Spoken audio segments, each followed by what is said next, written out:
What's up, guys? I'm going to do a little different video today. Our surroundings have changed, but the subject of slingshots has not. Today we are going to be making a portable catchbox. For those of you who do not know what a catchbox is, it is a target box that catches the ammo you shoot. If you're like me and most people that shoot slingshots, we shoot steel ammo, steel ball bearings. They're not super expensive, but they do have a price. So instead of wasting those and just shooting them off in the yard, why, catch boxes help us save our ammo. But this is going to be for a portable catch box. I just went to Walmart and picked up this tote and some other items needed to do the catch box. One thing that you need to know about a catch box is that you have to have something in back to keep the ammo from ricocheting back out. Now, that doesn't guarantee that it won't ricochet back out, but it is a good practice to either put some foam or some kind of cloth. Some people use old t-shirts, that type of thing in the back. For this particular application, we're going to use some 1-inch thick foam rubber pieces. This is a 4-pack, and I'm going to use 3 of them in the catch box. What you'll need for doing this is obviously whatever you're going to use for a catch box. In my case, it's this small tote. You will need some scissors. You will need something to measure with. I have a steel ruler here. You will also need some way to make a hole, because you'll need to drill a hole into the catch box to pull whatever you're going to hang your targets off of through. So, and if you're using something like shirts or cloth to put for the backstop, to stop ricochet from happening, then you'll need something to hang that on as well. But let's get to it. The first thing that we're going to do is measure the inside edge of our box. So take your ruler or whatever it is you use, tape measure, ruler, whatever it is you use, and measure it out. And if you've been shooting slingshots anytime at all, you know that the metric system is by far the most used. So we're going to go with 235 millimeters, which is, for those of you who are in America, that is 9 1/4 inches. I'm in America too, but anyway, so you'll also need, I got ahead of myself, you'll also need some pliers and a knife. This is where a multi-tool works really well, because you have both right at your fingertips.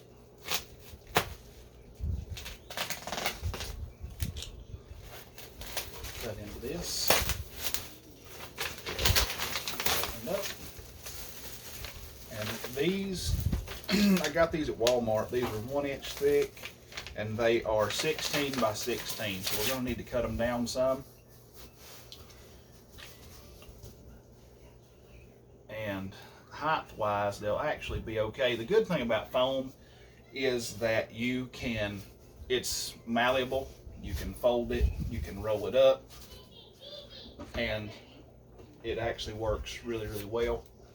And you'll also need, if I can find what I did with mine, you will need something to mark with. I had a Sharpie here somewhere. Aha, there it is. It eluded me only for a time. So what we'll do is we'll just make some marks here. Make one down here at the end. If you're going to use foam, I would suggest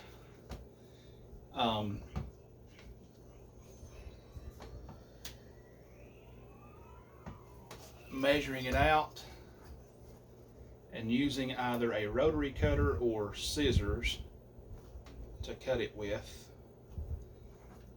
With a rotary cutter, you're going to get a lot cleaner cut than you will with scissors.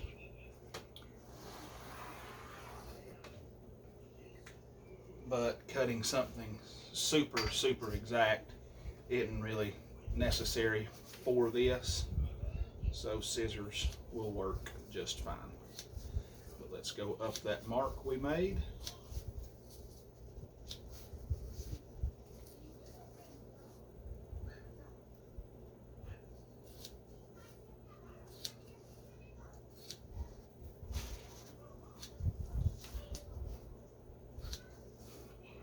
And like I said, I'm going to layer this foam in the box, so I'm going to have to cut more than one piece.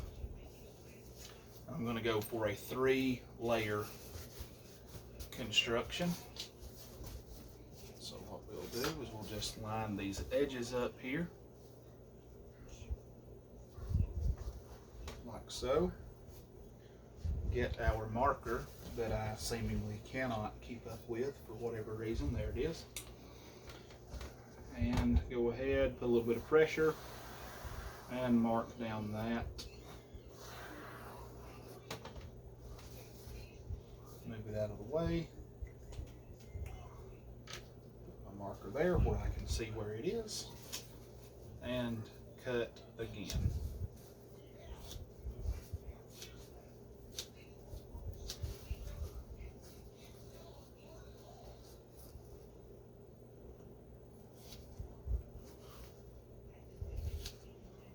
If you're a little kid, always, of course, ask your parents before messing with sharp instruments like scissors, knives, and drills. If you are a married man, ask your wife before you start shooting slingshots. Because if you're like I am, you will quickly become addicted to this hobby. And your wife, as mine does, will threaten you on a regular basis to throw all of your slingshot stuff out in the yard.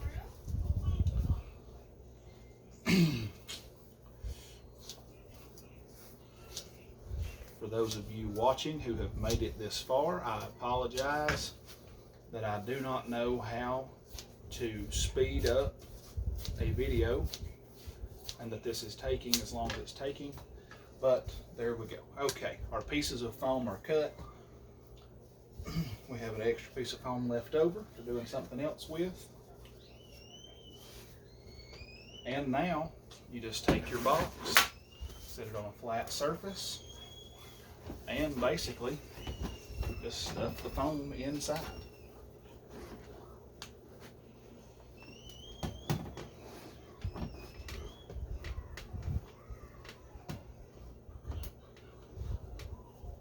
Thought 3 pieces was going to do it, but looks like 3 is going to be too much, so we're just going to go with 2 for right now. Okay, so there is our backstop. It is in the box. With a Catchbox, you're not going to be shooting, you know, super heavyweight hunting bands. You probably won't shoot into a Catchbox with anything over a .55 thickness. If you do, you're going to have a lot heavier duty Catchbox than what I have here. So, you know what, guys? I apologize. I am actually going to shorten that foam some because I do not like how it looks. So, we'll just shorten that. Be right back. Sorry about that. I was interrupted by a phone call. Had to take it. But we have our foam cut to size now, so it fits in the box a lot better. Now then, the next thing to do is decide how deep in the box you want your targets to hang. Now these are the targets that I am going to be hanging up. These are layered microfiber targets from GZK. This biggest one is a 75 millimeter or 3-inch. This smallest one is a 2-inch spinner, and the middle one is a 2.5. So I am going to go with the big one for right now. That's the target we'll be using, but we have to have enough room for it to be able to spin. So you're going to want it pretty close to the outside edge. And what I'm going to do in this case is I'm going to take my ruler and I'm going to go 1 inch to the inside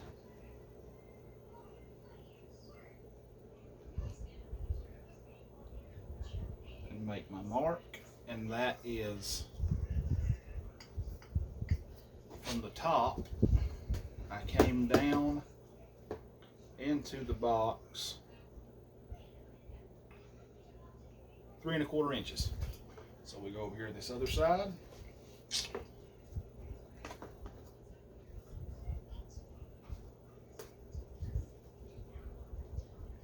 One inch. Make our mark. Check ourselves. 3¼ Okay, we're good to go. So now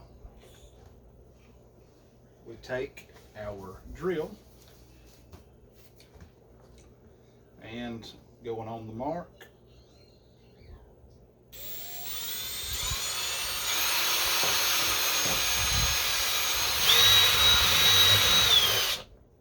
Drill a hole.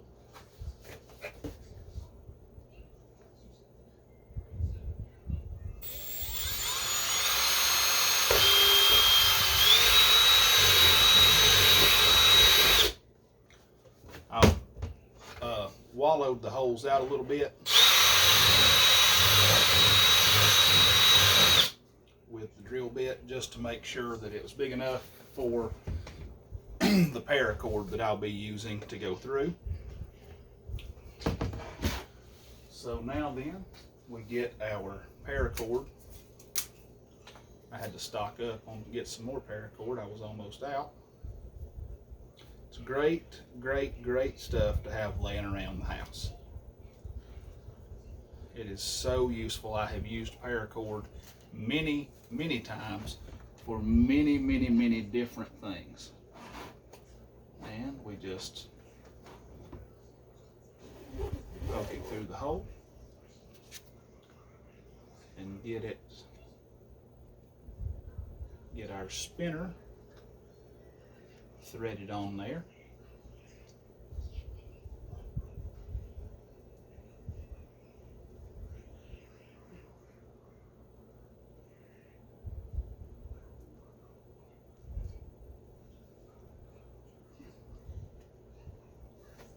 Alright, spinner's threaded on. And just take and poke the paracord through to the other side. And now then, this is how it'll look all set up. Pull the cord tight, and there's your target. So what I'm going to do is I'm going to tie a couple of knots in the end of the paracord that are bigger than the hole that we drilled, and it stops right there.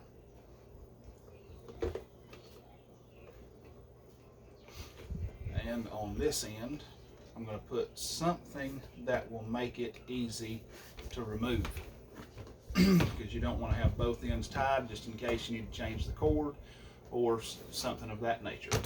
And I have just the thing for that, and I will be right back with that.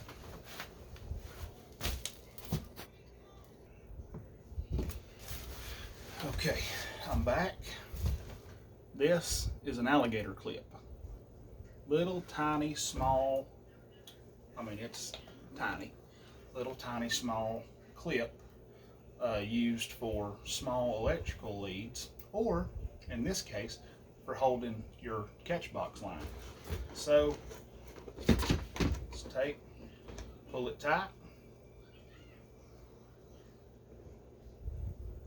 Put my alligator clip on there, and we're good to go. We're set.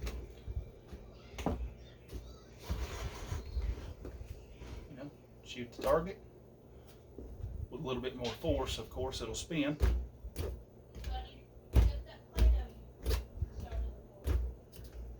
And there you go. So now I'm gonna clip the end of this paracord on this other side. Clip that.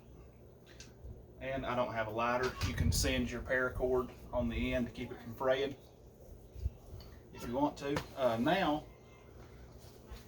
I specifically got this with a lid because not only is the lid, you know, handy, but I am actually going to cut a window in the lid of the Catchbox. So, take the lid off.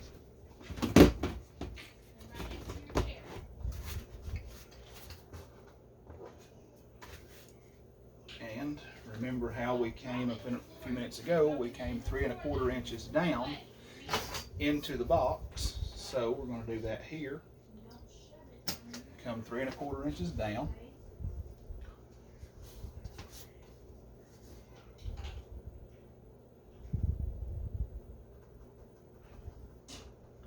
Make a mark. Take whatever you used to drill your hole. I can find where I put the drill. I have a hard time keeping up with stuff if you can't tell. Go where we put our mark. Drill a hole.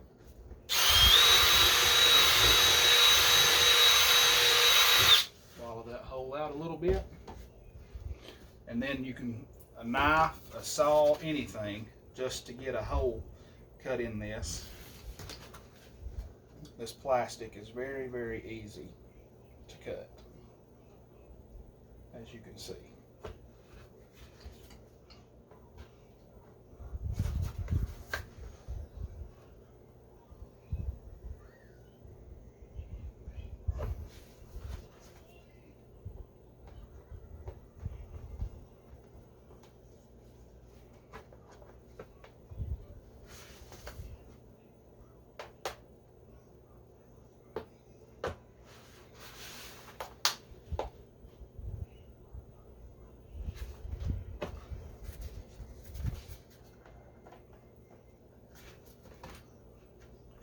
Side.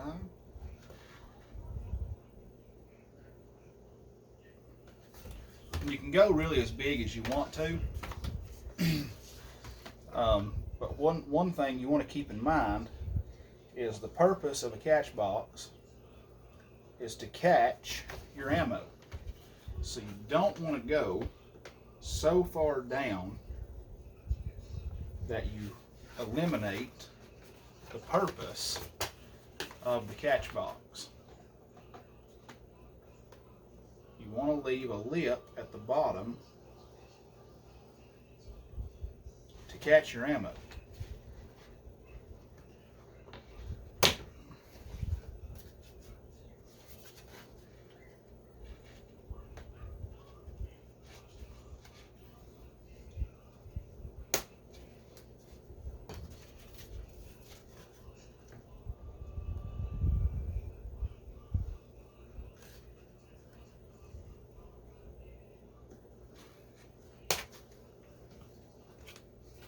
There's our door.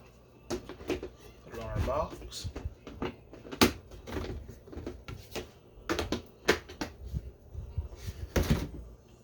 And there you have it. Catchbox finished.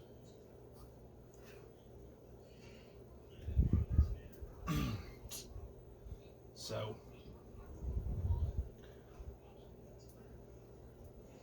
now, if you need to, and this is something that I am probably going to do, I will probably move this target a little lower because, as you can see, with that size target, it's wanting to hit the lip, and I don't want to cut any more out of the lid. So we can move it down to about the middle and have plenty of room. But that's basically it. So get out there, make a catch box, get a slingshot, and have fun shooting. Thanks for watching, guys. Sergeant out.